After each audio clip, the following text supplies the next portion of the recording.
Hello, everyone, and welcome back to Gamers on Gaming, the podcast for gamers, brought to you by your host, Shady Knights. All right, I believe the where we left off in the last episode. Well, this is part 3 of episode 1, and where we left off in the last part of episode 1, we were talking about bad games, which I believe gives us a very good transition into the topic that I've been dying to do since this entire podcast concept came to be: when sequels go sour. The game that would be put up on, well, I'll explain what this segment is about. This segment is when we take the sequel, and by sequel I mean the next game in the series, be it a prequel or whatever. It's a sequel. It comes after the original. I don't care where the story is based. When you take the next in line of a gaming series, and when the I guess the designers, developers, whoever's in charge of making this sequel and whatnot, when they make very, very poor decisions, and the game ends up being less than what it should be. Now, you all heard me say in my Mass Effect LP that Mass Effect 1 is better than Mass Effect 2. But I never really broke it down because it will be on when sequels go sour. But it will not be the first game on when sequels go sour. No. No, we're going for another game in this case. The flagship game that I'm putting for when sequels go sour, it's a series.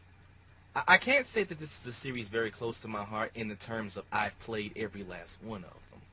But I can say it's a series very close to my heart for one particular, because its predecessor, the game before this one, it was such a milestone that all that they had to do in order to make this sequel was merely give us exactly what we had the first time, make it a little bigger, give us more fun characters, give us more things to do, more places to see, and don't lock us down to one city.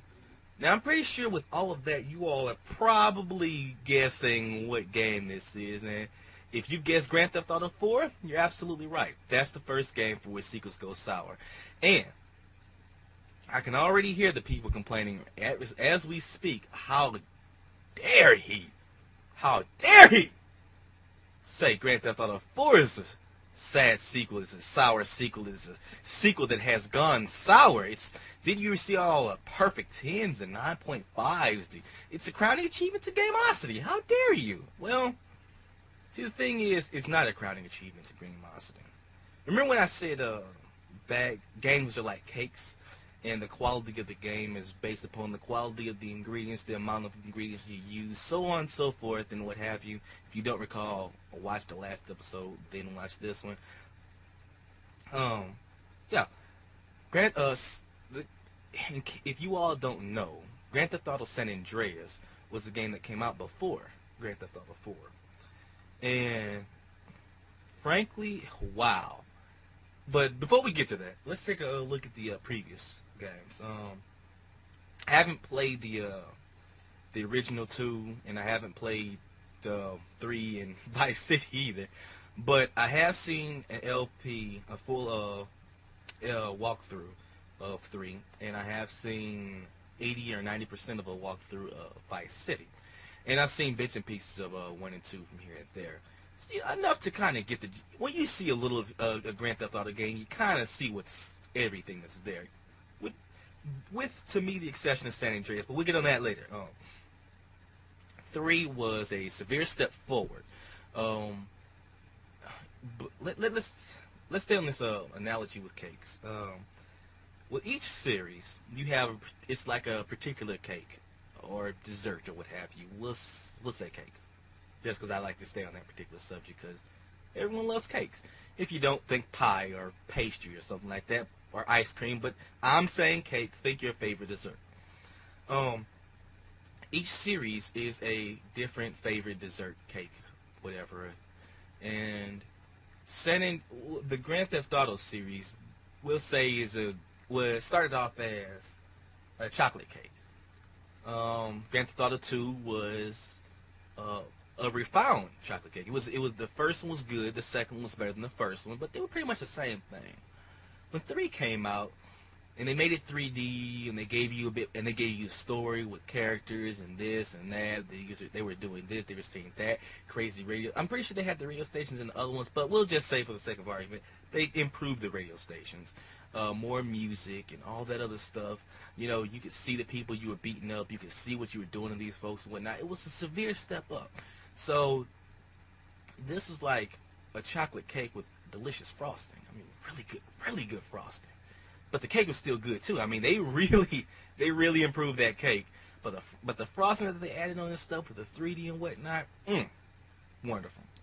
With Vice City, I mean, people say that Vice City is pretty much based off of Scarface, so that's something that everyone already loves. They can see the connections with those two games. They can see the mansion and all that fun stuff, the coke deal and all that nonsense. You're driving on boats now. You're running around flying helicopters. I mean, they said, hey, here's a chocolate cake and whatnot. We're going to make this a double chocolate cake, baby. Boom! And with even better frosting and a little that delicious frosting filling between the two layers, so you bite into it and it's just like heaven all over again. Even better, though. And with San Andreas, good Lord in heaven, they gave you everything in the kitchen sink. I mean, you had the already astounding gameplay. I'm pretty sure some people complain about the shooting or whatever. I never quite got the complaints about that. I thought it was adequate. I won't say it was the best thing God ever gave to man, but I never had any real complaint about the shooting mechanics. And I played a little of I played a little of 3 in Vice City before I played San Andreas, but it was at a friend's house, and they only played it like a couple of times, and I tried it a couple of times. But it was never anything for me to sit down and complain about. I'll say that much. But as far as the shooting mechanics and driving and whatnot, everything seemed to me fairly solid. Then San Andreas came out, and man, they give you 3 big cities. Well, that goes for a later part of this, but what they give you in San Andreas is so much compared to Vice City, compared to 3. So much more, to where this cake and whatnot has been elevated to cake nirvana. It is the epitome of what this series is all about. Having fun, doing stuff, doing crazy things, hearing people say crazy and silly stuff, doing all these wacky missions and what have you, doing some strange missions, but at the same time, it has variety. It had variety for everybody. I mean, it had a little of everything. That's all I can say about San Andreas, because we were talking about Grand Theft Auto 4. And 4, well, let's take a look at some things with 4, and for the sake of argument, San Andreas. Things that San Andreas had in it, things that 4 had in it, and let's try to do some compare and contrast in what we got here. In San Andreas, like I said earlier, you had a large map. You had 3 cities, 3 distinctly different cities, and you had 3 areas around. You had 3 areas separating the cities, and from Los Santos to San Fierro, you had one area. From San Fierro to Los Venturas, you had an area. And from Los Venturas to Los Santos, you had one area. So each area was separated by 2 bordering areas. We'll say that. I think that's the appropriate way to state it. But yeah. And each of these 3 areas that separated them were distinctly different. You had the countryside, you had the woods, and you had the desert. So there was really a distinct, there was really a distinct difference between them. Oh, and you had a mountain as well. You know, mountain that was also there, in case no one paid attention to it. Or several mountains. Well, I know there was Mount Chiliad. I don't know the other places are technically mountains, or if you're just in the canyon area. I think that technically counts as a canyon, so we'll not count that.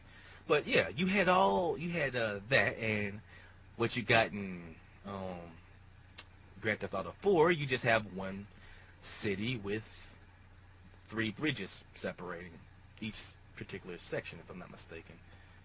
But even still, yeah, I think one bridge per, yeah, as yeah, two bridges for each distinct parts of the city, but you can't go to the new one unless one part of the bridge is open. So yeah, three bridges for three parts of the cities. That's all you got. Um, and the city, I guess certain parts of the city look different. I'm not gonna say that like I'm trying to be snotty about it. Uh, to me, city areas kind of bleed into each other. I know that there was like a Central Park like area. I know there's like a heavy industrial area, and I know there's like the between, I guess, residential like area. But to me, it all kind of bled together. I mean, yes, it had the big, the I guess it was, I don't know. The only way I can describe it is like it was the Strip from Las Vegas. It's you had your one street that was pretty much had all the activity in one island, and but to me, other than that and other than the park, everything else just kind of bled together and going between the two, between the different sections of the city, where it at times a damn nightmare because you was stuck on. Sometimes the cars would change lanes for no reason, and I don't know. It didn't have any. It had nothing really to stand out so far as variety is concerned in the city and its looks. Oh, the city. Uh, I hate having to say this, not because I don't like the game. It's not that. I don't have anything really against the game. I hate having to state whenever I'm talking about anything or its looks, I have to mention its graphics. It is graphically superior to its predecessors, but that doesn't mean a damn thing if I really still can't tell the difference between one part of the city and the other. I could tell the difference between where I was in San Andreas or even where I was in one city in San Andreas. I have to check the map in lots of times when I was playing Grand Theft Auto 4, but we'll get into what it was period. But let's continue on down the list. You had bicycles in San Andreas. Simple thing, bicycles. They took them out of Grand Theft Auto 4 and replaced it with you lose health from getting bumped by a car. And they will bump you a lot in 4, and you do, and it staggers Nico like he's a damn drunk, and now he doesn't move anymore. Sometimes he falls over, sometimes he doesn't, but yeah, you suffer from that. In San Andreas, you had stat building. You turned CJ from an average-looking guy to, well, Black Hulk. That's about it. You could really beef him up. You can improve his stamina. He could run longer before getting tired. He could hit harder, take people out. His shooting could get better. His driving could get better. His flying could get better. His boat, what is it? Is it called boating when you drive a, well, is it drive a boat, sail a boat? I don't know the term. I don't know the term for motorboat. I'll say when you're boating, you can boat better. but, but, you can become a better bicyclist if I'm not mistaken. I'm pretty sure you could, your bicycle. No, that was your stamina that built up. But even still, your stamina got better.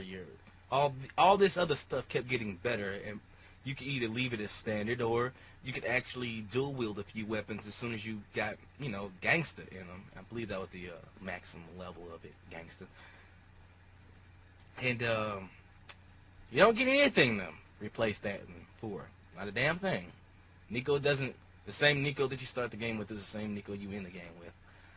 You got property to buy in San Andreas. You don't buy property in Grand Theft Auto 4. You're given property, and that's the property you will have, and that's the property you will enjoy, and that's the property you'll thank them for. You don't choose where you. Granted, in San Andreas, you were given property as well, but at the same time, you could also buy property and have your own safe houses when you're going from place to place, in case you need to save the game really quick, but you're between point A and B, you didn't feel like spending 4 to 5 to 10 minutes moving from point A to B. So you could make this little detour at 8.5, But you don't get that in you don't really get that in Grand Theft Auto 4 as far as my memory serves. Yeah, I don't recall anything like that. Let's see.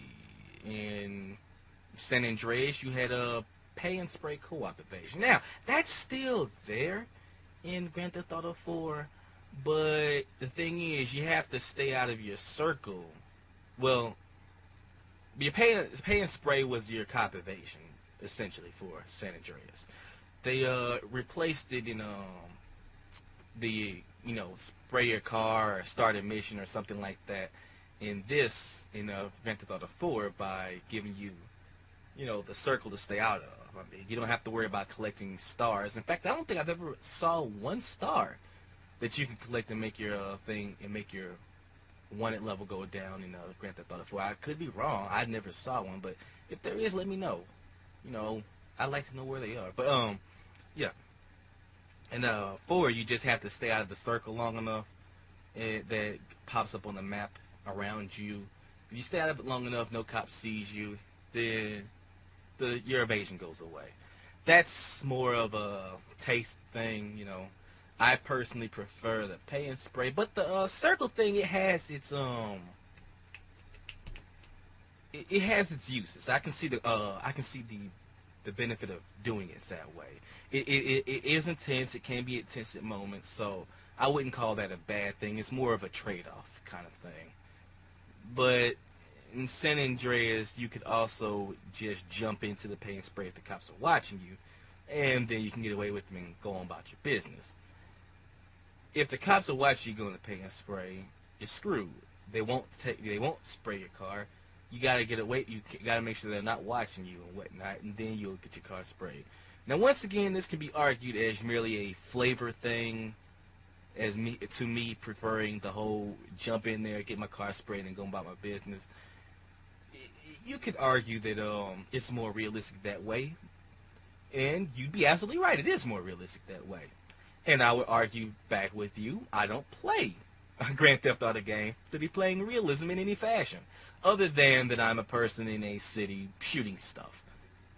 Well, no, that's not the realism part. The person in the city, I don't shoot stuff. Other than the whole me being a individual and me being alive and me wandering around, and if I want to, I could break into cars and whatnot. I couldn't hotwire them like they do in games, but if, that's where the realism fades right there. I can't hotwire. I can't shoot people and just magically get away with it and police leave me alone. I play them for it. It's the little things like that that just make me chuckle and enjoy the charm of a Grand Theft Auto game. But again, I'll let that go as flavor, and those who like it love it. Those who don't like it will, we'll just have to deal with it. Let's see. In San Andreas, and as far as I can recall, the previous Grand Theft Auto games, you jump into pay and spray, your car's fixed, and you can go about your business immediately. Obviously a couple of seconds pass, but that's about it.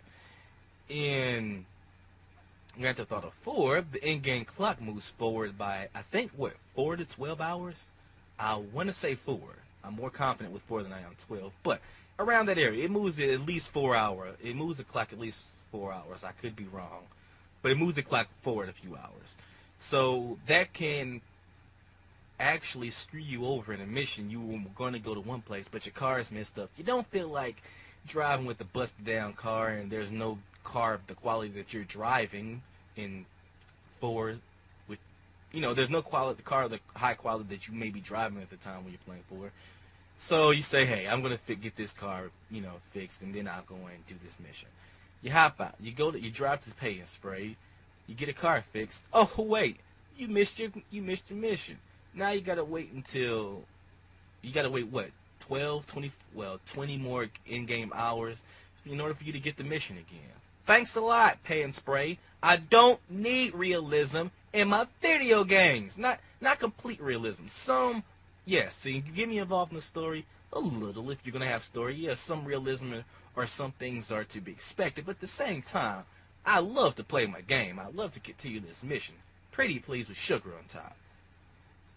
But again, I guess some people would say that that's a style thing. There's a time when your style, when your goal for realism just goes a little too far. To me, that's just a damn too far. Why do I have to juggle? Am I going to take this mission or repair my car? Repair the thing that I used to get around this game. Why am I doing this? Because if I don't repair it, it's going to blow up, and then I don't have the car, period.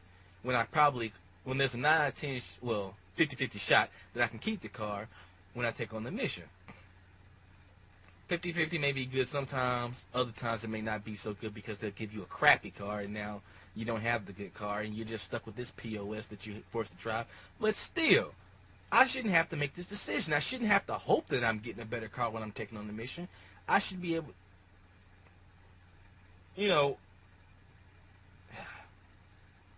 I shouldn't have to.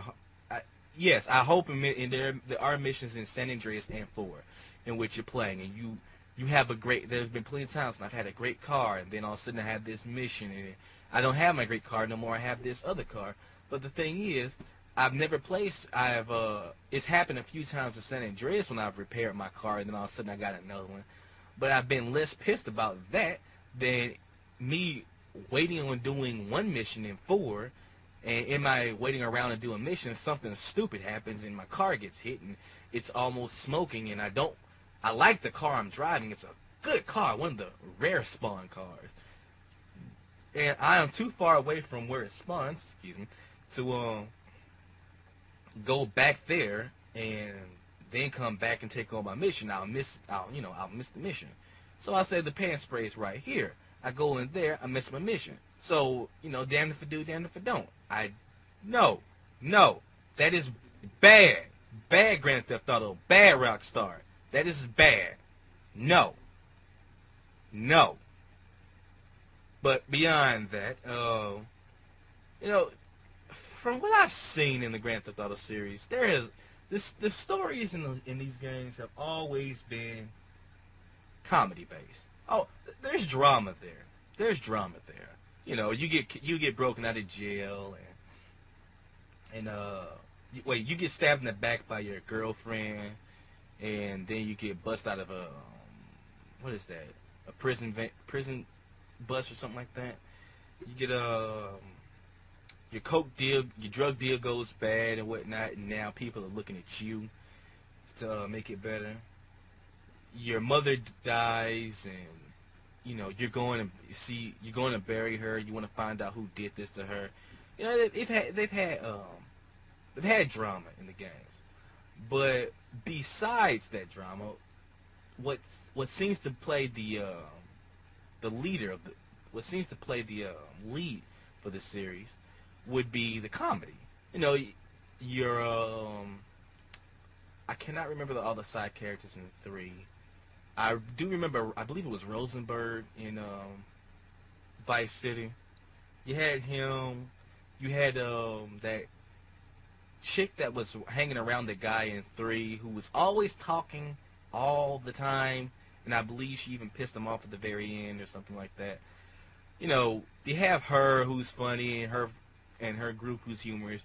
You have Rosenberg and his friends and everyone else in Vice City who's mostly full of humorous characters. And in San Andreas, you got Officer Tenpenny, Ryder, Big Smoke, Sweet, Catalina, Catalina, Cesar.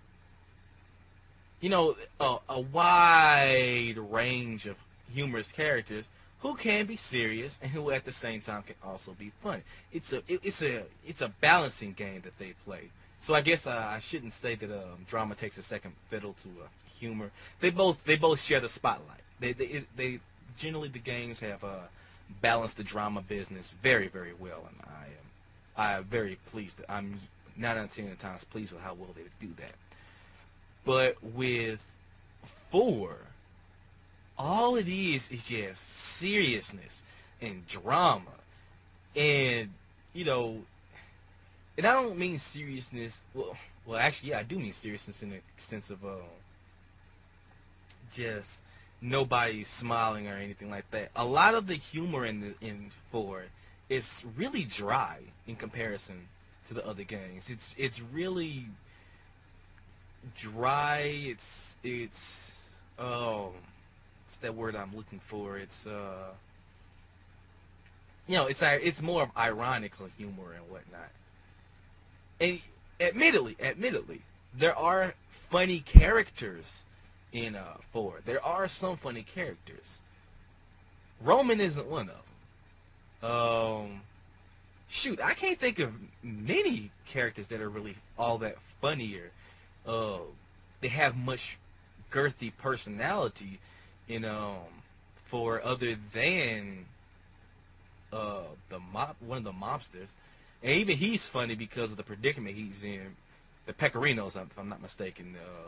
He wants to be a mob boss, but essentially his guys suck balls, and there's no way in hell he can really be a mob boss. I guess Brucey's pretty good. His humor is kind of it's more or less true GTA humor because it's kind of crazy and wild, out there and unexpected. I guess you could say that guy who's talking about cleaning the streets, man, he's funny. I didn't find him funny, but that's me. I guess he is funny to some people. But I don't know. The characters in 4 really did not strike me as a humorous bunch as they did in the previous Grand Theft Auto games. They really dropped the ball as far as characters are concerned, and even beyond the side characters, the main characters. Now in 3, that guy was essentially a brick. He was a goon. He just did what people told him to do. That was it. He said nothing.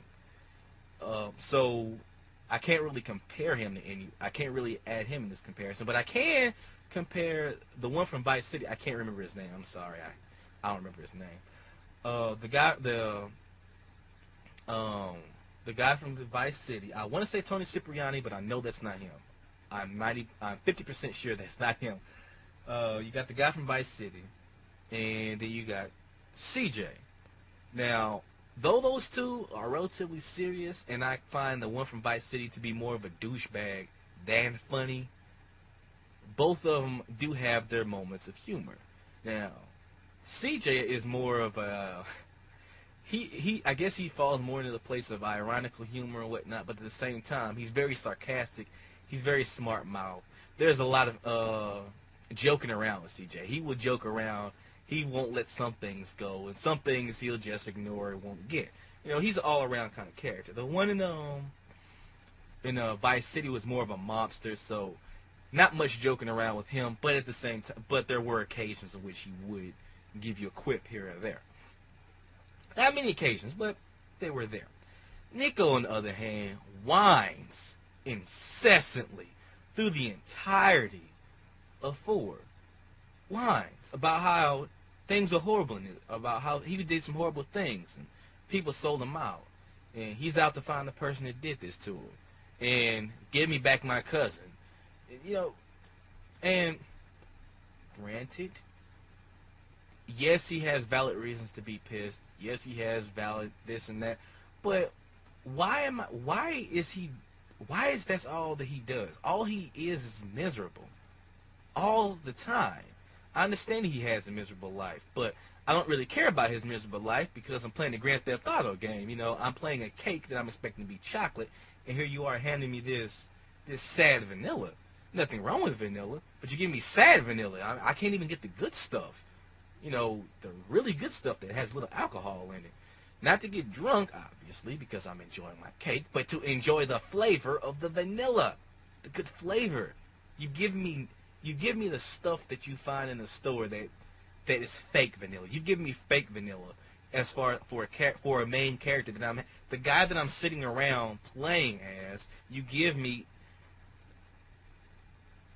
something that does not equal Grand Theft Auto. If they changed Nico, the story, I believe, if they changed his personality a little, tweaked it and made him a little bit more approachable, a little bit more Grand Theft Auto-ish, I guess if that's a term, it probably wouldn't be the game probably wouldn't be a sad sequel, but it's another thing for the sequel that just doesn't pan out well.